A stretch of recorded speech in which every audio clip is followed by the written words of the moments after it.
नहमदुहु व नुसल्ली अला रसूलिहिल करीम अम्मा बाद फ़ौज़ बिल्लाहि मिनश शैतानिर रजीम बिस्मिल्लाहिर रहमानिर रहीम रब्बिश्रह ली सदरी व यस्सिर ली अमरी वहलुल उक़्दतम मिन लिसानी यफ़क़हू क़ौली रब्बी ज़िदनी इल्मा।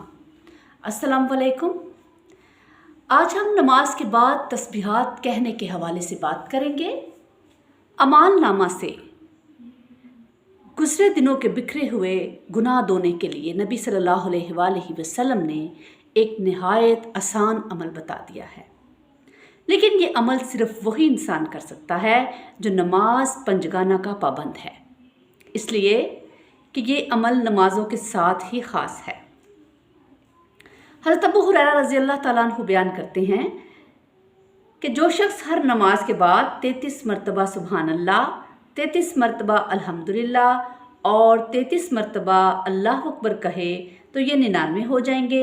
फिर वो 100 की तादाद पूरी करने के लिए ये कलमा कहे, ला इलाहा इल्लल्लाहु वहदहु ला शरीका लहु लहुल मुल्कु व लहुल हम्दु व हुवा अला कुल्लि शैइन कदीर, तो उसकी सारी खताएं माफ़ कर दी जाएंगी, अगरचे वो समंदर की जाग के बराबर ही क्यों ना हो। इससे ये मालूम होता है कि आदमी को नमाज पढ़ने के बाद जिक्र अज़कार किए बगैर फ़ौरन मस्जिद से नहीं निकलना चाहिए या नमाज वाली जगह पे बैठे रहना चाहिए और अज़कार करने चाहिए। बंदा वज़ू करके मस्जिद में आया, नमाज पढ़ी और नमाज पढ़ने के बाद उसका जो चंद लम्हात के लिए मस्जिद में बैठना है वो दर हकीकत इनामत इलाही को अपनी झोली में समेटना है। बिलाशुबा वो बंदा हसारे में है जो इनामात वसूल किए बगैर अल्लाह के घर से पलट आए। अब देखें कि इससे बढ़कर क्या इनाम हो सकता है कि नमाज के बाद वो जितनी देर तक अपनी जगह बैठा रहता है, फरिश्ते उसके लिए बख्शिश और रहमत की दुआएं करते रहते हैं। और अगर वो बाकायदगी से हर नमाज के बाद 33 मरतबा सुबहान अल्लाह, 33 मरतबा अल्हम्दुलिल्लाह और 33 मरतबा अल्लाह अकबर कहने के बाद एक मरतबा ला इलाहा इल्लल्लाह वहदहु ला शरीका लहु लहुल मुल्कु व लहुल हम्दु व हुवा अला कुल्लि शैइन कदीर पढ़ ले तो क़ज़ा और कदर से उसके लिए तमाम गुनाहों की माफ़ी लिख दी जाए। बल्कि अगर कोई चाहता है कि उसे अल्लाह की राह में सदका खैरात किए बगैर सदका खैरात करने वालों से बढ़कर अज्र व सवाब मिल जाए तो उससे हर नमाज के बाद इस अमल को बहुत मुहब्बत और खुलूस से कर लेना चाहिए। अल्लाह रब्बुल इज़्ज़त उसे अज्र व सवाब में माल वालों से बढ़ा देंगे। हज़रत अबू हुरैरा रज़ी अल्लाह ताला अन्हु बयान करते हैं कि मुहताज और नादार लोग नबी पाक सल्लल्लाहु अलैहि वसल्लम के पास आए और कहने लगे कि मालदार दौलतमंद लोगों ने बुलंद दर्जात कमा लिए और हमेशा का चैन लूट लिया। वो हमारी ही तरह नमाज पढ़ते हैं, हमारी ही तरह रोज़े रखते हैं और उनके पास मालो ज़र उसके अलावा है जिसके साथ वो हज और उम्रा करते हैं, जहाद और सदका करते हैं, और हम मुहताजी की वजह से इन कामों को नहीं कर सकते। आप सल्लल्लाहु अलैहि वसल्लम ने फरमाया, तुमको ऐसी बात ना बता दूं कि अगर तुम उसको करोगे तो आगे बढ़ने वालों को पकड़ लोगे और जो तुम्हारे पीछे हैं उनमें से कोई तुम्हें नहीं पा सकेगा और तुम अपने ज़माना वालों में सबसे अच्छे हो जाओगे और तुम्हारी बराबरी सिर्फ वही कर सकेगा जो तुम्हारे जैसा अमल करेगा। तो फिर आपने फरमाया कि हर नमाज के बाद 33 बार सुबहान अल्लाह, अल्हम्दुलिल्लाह और अल्लाह अकबर कहने लगे। फिर हम लोगों ने इस हदीस में इख्तिलाफ किया और बाज़ लोग कहने लगे कि सुबहान अल्लाह 33 बार और अल्हम्दुलिल्लाह 33 बार और अल्लाह अकबर 34 बार कहना चाहिए। इसी से मिलता जुलता जो मज़मून है वो सही मुस्लिम में इन अल्फाज में है कि हज़रत अबू ज़र रज़ी अल्लाह ताला अन्हु से रवायत है कि नबी सल्लल्लाहु अलैहि वसल्लम के चंद सहाबा ने नबी सल्लल्लाहु अलैहि वसल्लम से अर्ज़ की कि या रसूल अल्लाह, मालो दौलत वाले जो सवाब में बढ़ गए हैं इसलिए कि वो उसी तरह नमाज़ पढ़ते हैं जिस तरह हम पढ़ते हैं, इसी तरह रोज़े रखते हैं जैसे हम रखते हैं, लेकिन इसके साथ वो अपने ज़ायद मालों से सदका देते हैं। तो आप सल्लल्लाहु अलैहि वसल्लम ने फरमाया, तुम्हारे लिए भी तो अल्लाह ने सदका का सामान कर दिया है।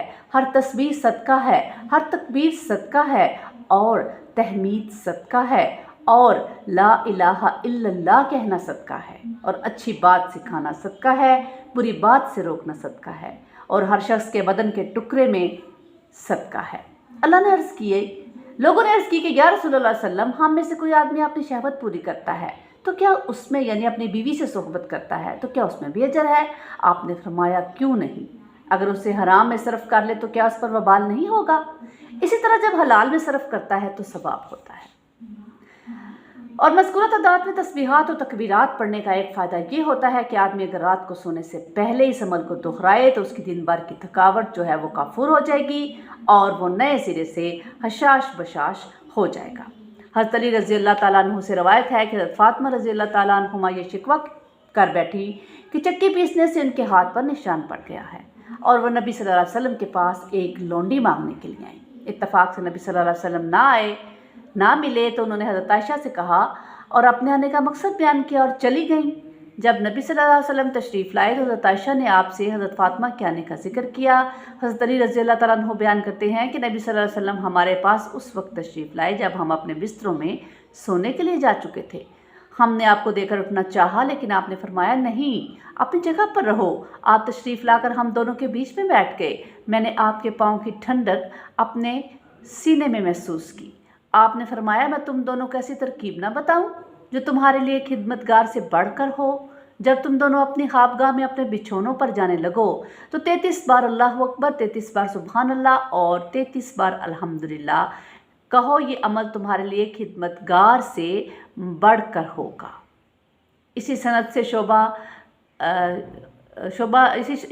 سے شعبہ نے حالت سے انہوں نے ابن سیرین سے یہ روایت کی ہے کہ جس میں سبحان اللہ جو ہے وہ 33 بار مذکور ہے۔ اس طرح سے دیکھیں کہ یہ ایک چھوٹا سا عمل ہے جو نماز کے بعد تسبیحات کہنا ہے، اور اس کے کتنے زیادہ اوصاف اور کتنا اجر و ثواب ہے۔ اللہ تعالیٰ ہمیں عمل کرنے کی توفیق عطا فرمائے۔ وآخر دعوانا ان الحمد للہ رب العالمین۔ سبحان ربک رب العزت عما یصفون وسلام علی المرسلین والحمد للہ رب العالمین۔